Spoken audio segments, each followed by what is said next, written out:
നമ്മെ ബോധിപ്പിക്കുന്നത്. ശിവനെ അറിയപ്പെടുന്ന മറ്റൊരു പേര് ഡിസ്ട്രോയർ, നശിപ്പിക്കുന്നവൻ എന്ന് പറയും. തീർച്ചയായിട്ടും നമ്മുടെ പാസ്റ്റ് ഒരു വലിയ ബേർഡനായി നമ്മൾ മുന്നോട്ട് കൊണ്ടുപോകുമ്പോൾ ആ പാസ്റ്റിനെ നശിപ്പിക്കാതെ, പാസ്റ്റിൻ്റെ നിൽക്കാതെ നമ്മൾ ഇന്നിൻ്റെ ഗതിയും നാളത്തെയും നിശ്ചയിക്കാൻ പറ്റില്ല. പാസ്റ്റിൽ എന്ത് പരാജയങ്ങൾ ഉണ്ടായിക്കോട്ടെ, വിഷമങ്ങൾ ഉണ്ടായിക്കോട്ടെ, നമ്മൾ ഇന്നലകൾ നമുക്ക് ഒരുപാട് പ്രതിസന്ധികൾ ഉണ്ടായിക്കോട്ടെ, ആ സമയമൊക്കെ കടന്നുപോയി. അതിന് പ്രത്യേകിച്ച് റോളൊന്നുമില്ല. അതിൽ നിന്ന് കിട്ടിച്ച പാഠങ്ങളുമായിട്ട് അതിനെ നശിപ്പിച്ചിട്ട് നമ്മൾ മുന്നോട്ട് കൊണ്ടുപോവുക, അതൊരു വലിയൊരു പാഠമാണ്.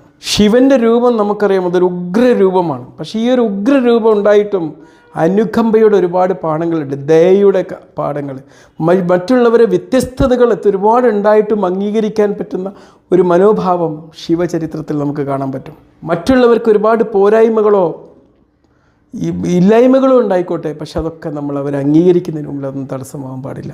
യോഗയും പ്രാർത്ഥനകളും ധ്യാനങ്ങളും ഒക്കെ നമ്മളുടെ